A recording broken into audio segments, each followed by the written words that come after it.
Good morning. Today is Tuesday, March 15th, 2022. Just as a reminder, it is my plan and my hope to continue straight together every morning, Sunday through Friday, this week and continuing 10 at 9. But we do have a change to our Thursday night schedule. So this Thursday night, because it is Purim, we will not be meeting. After that, we're going to switch to 8 p.m., and there are some date changes as well to accommodate Passover, Pesach. So please see the emails or our website or our Facebook page for all the details of the upcoming changes to the Thursday night schedule. But my plan is, and my hope is, that in the mornings we will continue without interruption, and I'm very, very glad to be with you this morning. So on Purim, we have 4 major mitzvos, 4 activities that we're supposed to engage in. One is to read and hear the Megillah, both at night and in the morning, the book of Esther, the story of Purim. And another is on Purim day, Thursday, during the day, to have a seudah, a celebratory meal, a delicious, wonderful meal to enjoy ourselves. Now, those 2 mitzvos, I believe, are intuitive. It makes sense. Purim is a holiday where we celebrate being delivered from danger. So we celebrate, we tell the story, and we celebrate. That makes sense. But there are 2 other mitzvos. Shalach manos, to send gifts of food to each other, and matanos levyonim, to give gifts of tzedakah to those who are in need. Now, those 2 mitzvos do not appear anywhere in the narrative of the Purim story. They are mentioned in the book of Esther as obligations of this day, but they don't come from any detail of the narrative itself. And the question is, why are these 2 mitzvos here on Purim when they're both very nice things. They could be done anytime. What's the connection between these 2 mitzvos of sending gifts to our friends and giving money to the poor, to those in need? What's the connection to Purim? Why are they specifically Purim mitzvos? Let's start by asking a different question. Let's talk about Yom Tov, a holiday, for example, Pesach, or Shavuos, or Sukkos. What is Pesach? What is the most difficult mitzvah to perform in connection with the holiday of Pesach, a Passover? What's the most difficult mitzvah? Well, I can imagine what possible answers to that might be, but the Gra, the Vilna Gaon, Rabbi Eliyahu of Vilna, gives a very interesting and curious answer that might not have been our first choice. He says, the most difficult mitzvah to fulfill on Yom Tov is the mitzvah, the obligation, v'hayisa ach sameach. On Yom Tov, you should be exceedingly joyous. There's a mitzvah called Simchas Yom Tov, to rejoice on Yom Tov. Says the Vilna Gaon, the first moment of the holiday where you're stressed, where you are feeling impatient, where you are distracted from the joy of the holiday, you're no longer fulfilling that mitzvah. So I'll ask you, be honest with yourself. I'll try to be honest with myself. How long do I last on Pesach fulfilling this mitzvah, Simchas Yom Tov? 5 minutes, 30 seconds. It's and the Vilna Gaon says that's the most difficult mitzvah. And it includes that I have to be happy with myself. I have to be happy with who I am. How do I fulfill that? How do I reach that level? Purim provides the practical answer to that question. Because on Purim, we remember the story, we read the Megillah, we express gratitude to God in our prayers, and we have a great meal to celebrate. All of those things are intuitive. But there's one more aspect.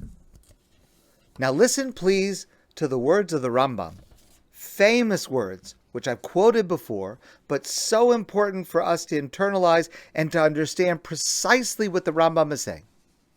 The last paragraph, where the Rambam discusses the laws of Purim, he says, Mutav la'adam laharbos b'matanos evyonim, milaharbos b'su'udaso u'bishloach manos l'reyav. It is more important to allocate a greater amount of funds, of money, finances, to the expenses relating to gifts to those in need than the money that I spend on my own Purim Su'uda, the celebration in my home with my family, and the gifts that I give to my friends combined. If I look at that dollar amount, that should be exceeded by the dollar amount that I spend giving gifts to those who are in need. Why? I mean, obviously, it's a very nice thing to give lots of tzedakah, yes, but listen carefully. She'ein sham simcha gdola u'mefa'ora el l'sameach levaniyim v'yisomim v'almanos v'gerim. There is no greater joy than the joy of helping others who are in need.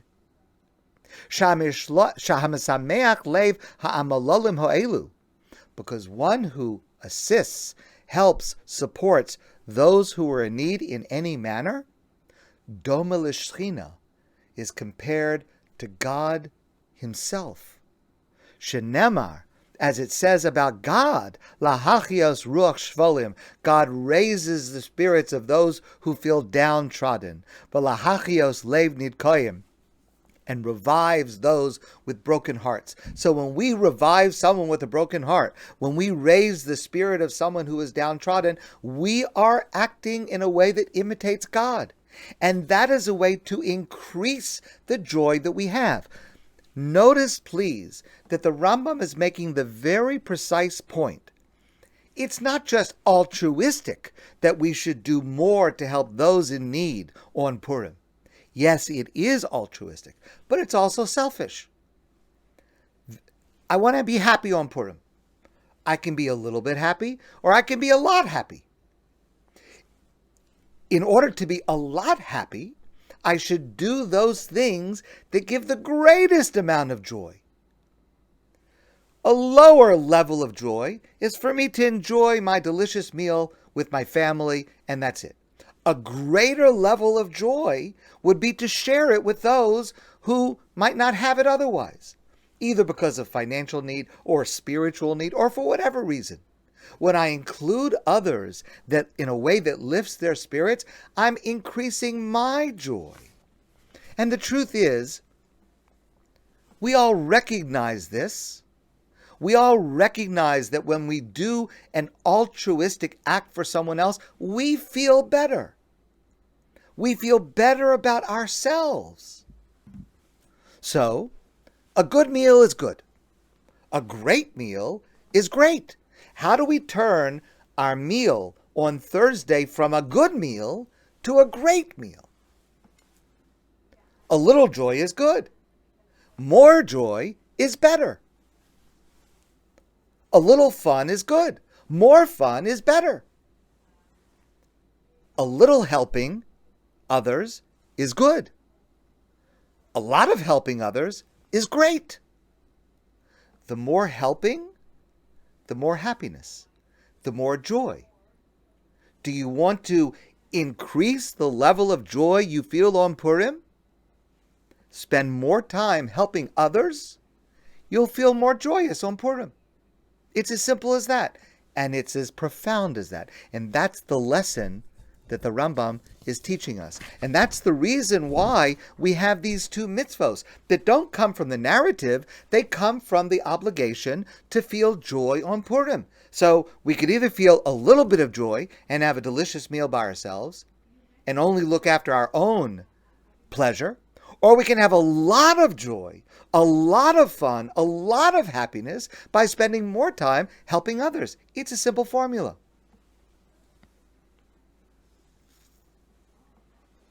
And it's true on Yom Tov that the more time and effort we spend on Yom Tov, on Pesach, on Passover, on any of the holidays, engaged in and helping others and uplifting others, the more joy we're going to feel. So there's a mitzvah of Simchas Yom Tov. There's a mitzvah to rejoice on Yom Tov. Here's a practical step to take to make sure you're enhancing that mitzvah. We all want more joy. We all want more fun. Here's how to do it. Years ago, I used to attend AA meetings, Alcoholics Anonymous, as a rabbinic resource. I would go to the meetings that were mostly composed of Jews, people who are trying to overcome addiction to alcohol and other types of addictions.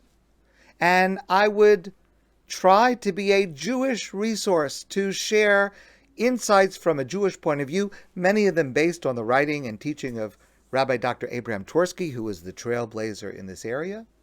Jewish insights on the 12 steps, on overcoming addiction. That was what I was supposed to be doing. The truth is, if I'm honest, I ended up learning much more from these amazing people who are absolute heroes and towers of strength in the effort it takes to overcome an addiction. Unless you personally experience it, I don't know if it's possible to recognize how difficult it is to overcome an addiction to alcohol, to overcome an addiction to smoking. That's one of the most difficult addictions to overcome, etc., etc.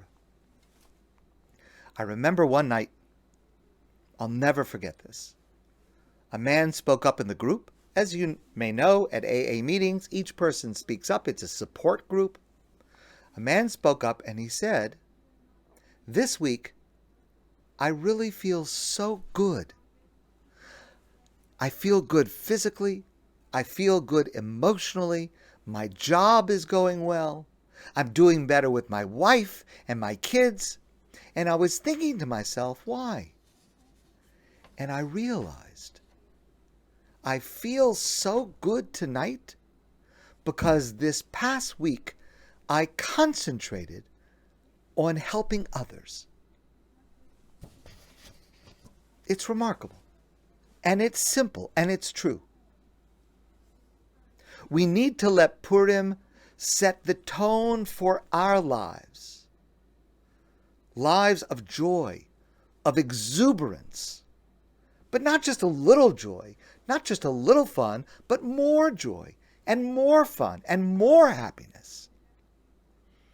And the way to do it is to remember, the more we do for others,